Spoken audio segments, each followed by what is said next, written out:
सतगुरु जोगी पीरधाम से समझेंगे कि 7 जन्म साथ रहेंगे।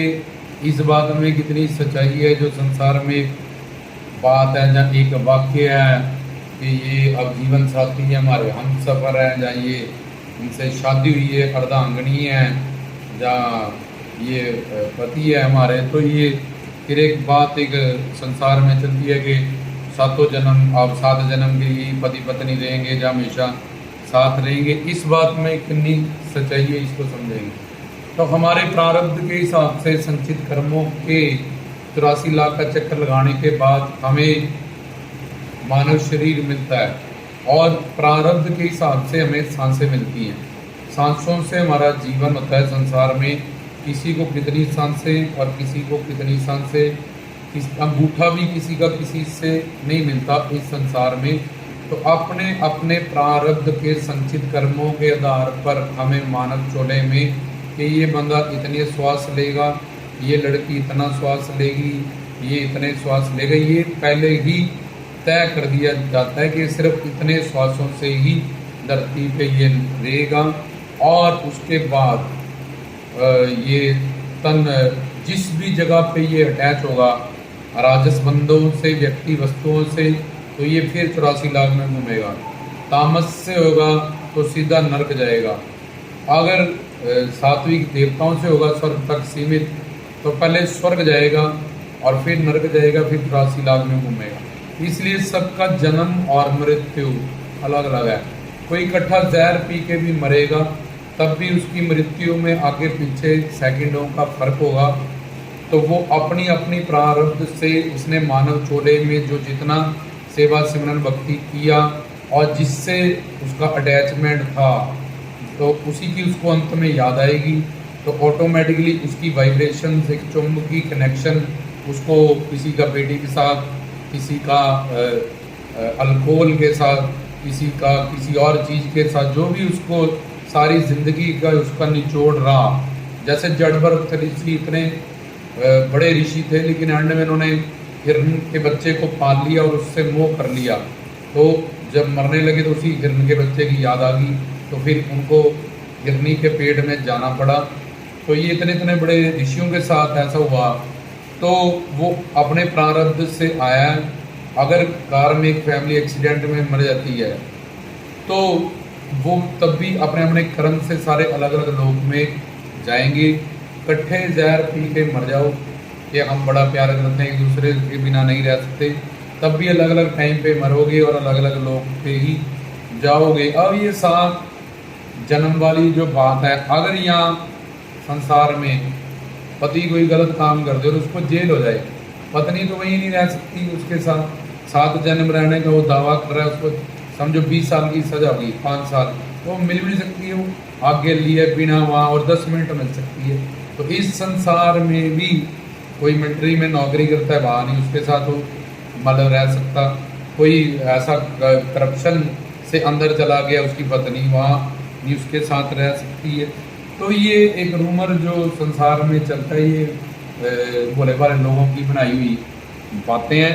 क्योंकि मृत्यु के समय कष्ट होता है और जन्म के समय भी कष्ट होता है, जिसके कारण हमें अपना पिछला जन्म भूल जाता है।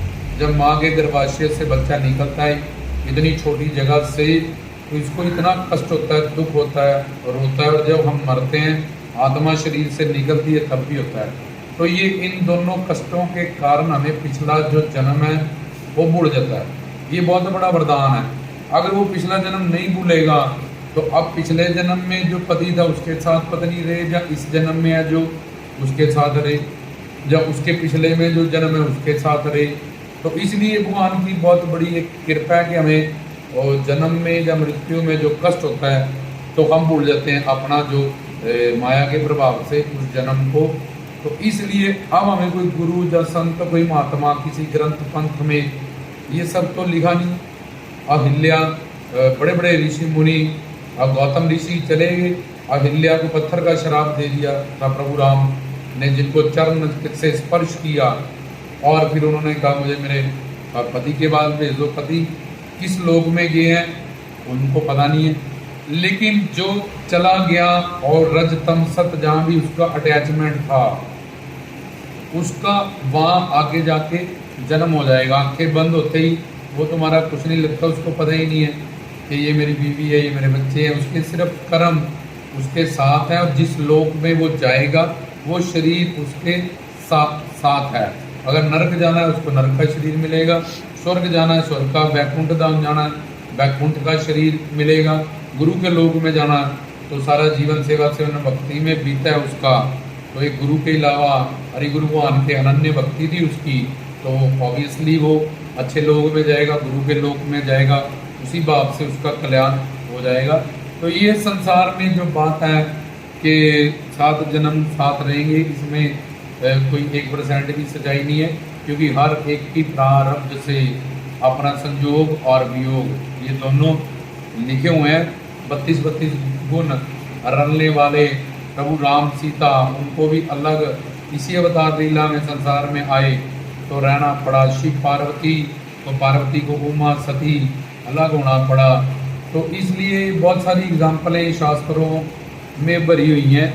तो हमें इस बात को, जो इस बात पे सोचते हैं कि 7 जन्म साथ रहेंगे तो उसी जन्म में बंदा पहले चला जाता है, तो वो पेंडिंग है, उसका वेट नहीं करेगा, उसका आगे जन्म हो जाएगा।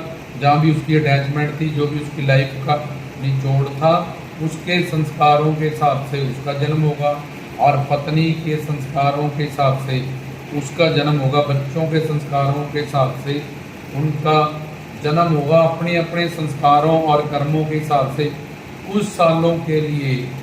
ये जैसे ट्रेन में मिल जाते हैं रिश्तेदार मुसाफिर, ऐसे ही ये संसार, कोई कुछ बन गया, कोई कुछ बन गया, कोई तो कुछ सालों का ये रिश्ता होता है हमारा। पीछे ये रिश्ता किसी और फैमिली में से था, और अगर कल्याण नहीं हुआ तो आगे ये रिश्ता किसी और फैमिली में होगा, और कुत्ते बिल्ले बंदर ये सब 84 लाख में ये सारे घर परिवार वाले ही होंगे। और दूसरा, लहरों लहरों का संबंध जो होता है वो नित्य नहीं होता, सब लहरों का संबंध समंदर से ही होता है। तो लहरों लहरों का जो संबंध है बहुत छोटा है, इसलिए अपने अपने मृत्यु पे हर कोई मरेगा, और अपने संस्कारों के हिसाब से वो उसका जन्म रजतम सतगुण जैसे व्यक्ति वस्तुओं के साथ उसका ये अटैचमेंट होगा, उसी लोक में उसका जन्म हो जाएगा। जो इस जन्म में बन गए हैं तुम्हारे, वो अगले जन्म में उनमें से कोई भी नहीं बनेगा, या जो पिछले जन्म में थे वो इस जन्म में कोई भी नहीं है।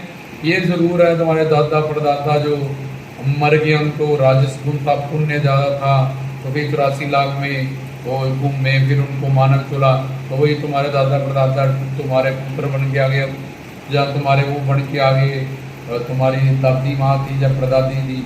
इस तरह से हो सकता है 83 लाख के चक्कर लगाने के बाद, लेकिन 7 जन्म साथ रहेंगे, ये सब एक हंसी वाली बात है, इससे ज़्यादा इसमें कोई तथ्य नहीं है। शादी करके ही आते हैं, तो जो सामने प्रैक्टिकल तुम्हारे सामने है, वहाँ ही नहीं तुम रह पा रहे हो इस संसार में। अभी शादी हुई थी 1 साल बाद, तो पति नहीं है, पत्नी नहीं, शादी से वापस आ रहे थे, रास्ते में एक्सीडेंट हो गया और पत्नी जिंदा है, अभी उसका चूड़ा भी नहीं उतरा और पति चला गया। जहाँ माँ गर्भवती हुई तो माँ चलेगी, बाप है दुनिया में।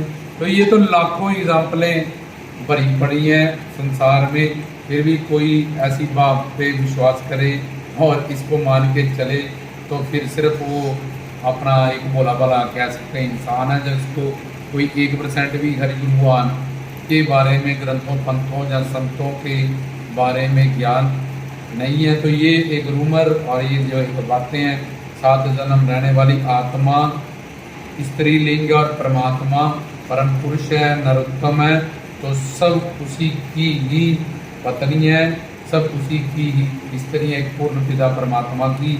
वही हमारा बंधु, वही हमारा सखा, वही हमारा प्रीतम, वही हमारा प्यारा है। और जो इधर प्यार कर लेगा वो पत्नी व्रता हो जाएगी आत्मा। जहाँ जो नर प्यार कर लेगा तो वो नर नारी दोनों हरि गुरु भगवान के साथ सनातन रिश्ते से हमेशा के लिए 7 जन्म क्या जन्म जमांतर रहेंगे, उनका सनातन संबंध बन जाएगा। बाकी कोई भी ऐसा रिश्ता नहीं था ना है। ये प्रैक्टिकली छोड़ो लोगों की बातों को, अपने जीवन का एक्सपीरियंस देखो, अपने रिश्तेदारों का देखो कि 7 जन्म वाले तुम तो गरुड़ पुराण पढ़ा रहे हो कि वो आ ना जाए वापिस सपनों में, या आ जाए ये पाठ कराओ वो कराओ, और 24 घंटे में तुमने उनको घर से निकाल के और चला दी है। तुम तो उसी शरीर को मानते थे, तुम्हारे पास ही है, उसको रखो। 7 जन्म रहो, तुम तभी नहीं जाते हो उनके साथ रहना। तो इसलिए जब वो चोला छोड़ देते, तुम्हें पता ही डेड क्यों? क्योंकि उनके अंदर आत्मा थी, जो तो तुम्हारे अंदर भी आत्मा थी, तो दोनों आत्माएं परमात्मा से प्यार करेंगी। शारीरिक अटैचमेंट थी, शरीर खत्म तो रिश्ता खत्म। और 84 लाख में हम घूमते हैं, हम 84 लाख तरह के शरीर धारण करने पड़ेंगे। वो अगली जन्म में कुत्ता बनेगा, बंदर बनेगा, सूर बनेगा, तो बोले 7 जन्म साथ रहेंगे। तो कैसे रहोगे 7 जन्म? तो कुत्ता बन गया, तुम भेड़ बन गए हो, तुम कुछ और बन गए हो। तो इसलिए इन सब बातों में ना फंसे, हरि गुरुवान की भक्ति करें, सेवा सिमरन करें, वही हमारा जन्मों जन्मांतरों का साथी है। उसके प्रति ही हमें पतिव्रता बनना है, उसके प्रति ही हमें अनन्य प्रेम भक्ति रखनी है। तब हमारे पति और पत्नी दोनों का कल्याण होगा। दोनों एक गुरु से शरणागत हो जाएं, दोनों पूर्ण शरणागति कबूल लें, तब वो उनके लोग में दोनों एज ए जीव, उनके लोग में, उनके चरणों में दोनों को निवास मिल जाएगा। तो इस तरह से हो सकता है। बाकी संसार में इस बातों में ये सरासर एक सफ़ेद झूठ है, इससे ज़्यादा कुछ नहीं है। इस बात के से भ्रमित ना हो और अपना जीवन बर्बाद ना करें। तुम अपने लिए भूख लगी तुम्हारे पति को, मैं खाना खाऊंगी तो उसका पेट भर जाएगा? नहीं भरेगा। तुम्हारा काम तुम्हारे साथ, उनको ठंड लग रही है, मैं रजाई ले लेती हूँ, तो फिर तुम्हारी ठंड तो उसकी तो उतरेगी नहीं ज़्यादा। वो तो तुम तो 7 जन्म साथ रहने वाले, इधर ही तुम जो कर रहे हो उन पर कोई प्रभाव नहीं उस चीज़ का। तो ऐसी बुरी बुरी बातों में मत आएँ। सेवा सिमरन भक्ति करके दोनों जानों को अपना जीवन सफल करना चाहिए।